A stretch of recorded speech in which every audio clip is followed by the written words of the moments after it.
সকল শহীদদের পরিচয়গুলো যতটুকু সম্ভব ফ্যাসিবাদী আমলে অধিকাংশ বীর শহীদদের লাশ গুম করা হয়েছে, লাওয়ারিস হিসেবে তাদেরকে দাফন করা হয়েছে।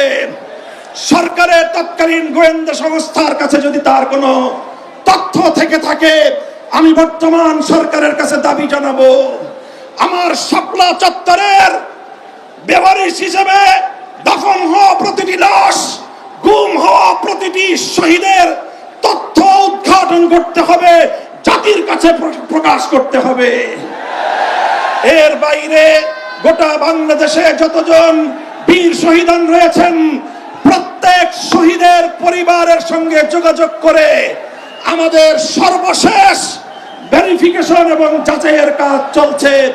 ইনশাআল্লাহ আমরা শাপলার রক্তে রঞ্জিত এই মে মাসের মধ্যে হেফাজতে ইসলামের পক্ষ থেকে আমাদের ভেরিফাইড সেই সকল বীর জাতীয় শহীদদের পরিচয় এবং তাদের গৌরবগাথা ইতিহাস জাতির সামনে আমরা তুলে ধরবো ইনশাআল্লাহ।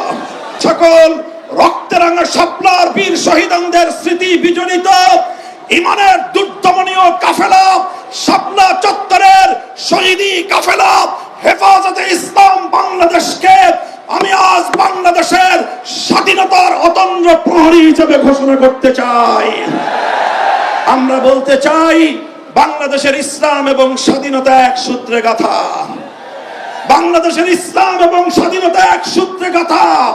যারা বাংলাদেশে ইসলামের উপর আঘাত করে তারাই স্বাধীনতার দুশ্মন, তারাই স্বাধীনতার শত্রু। আগামী দিনে দেশ এবং ইসলাম স্বাধীনতার এই শত্রুদেরকে যেখানেই পাওয়া যাবে সেখানেই প্রতিহত করতে হবে, সেখানেই প্রতিহত করতে হবে। যদি এজন্য আমাদেরকে আরো জীবন দিতে হয়, যদি এজন্য আমাদেরকে আরো রক্ত দিতে হয়, আরো ত্যাগ আর কোরবানি স্বীকার করতে হয়, যদি আরো বড় করে নজরানা পেশ করতে হয়, শাহাদাতের রক্ত দেওয়ার জন্য জীবন বিপন্ন করে দেশ এবং ইসলামকে রক্ষা করার জন্য আল্লামা বাবু নগরীর হাতে শপথ গ্রহণ করতে কারা কারা প্রস্তুত আছো? হাত তুলে শপথ করো।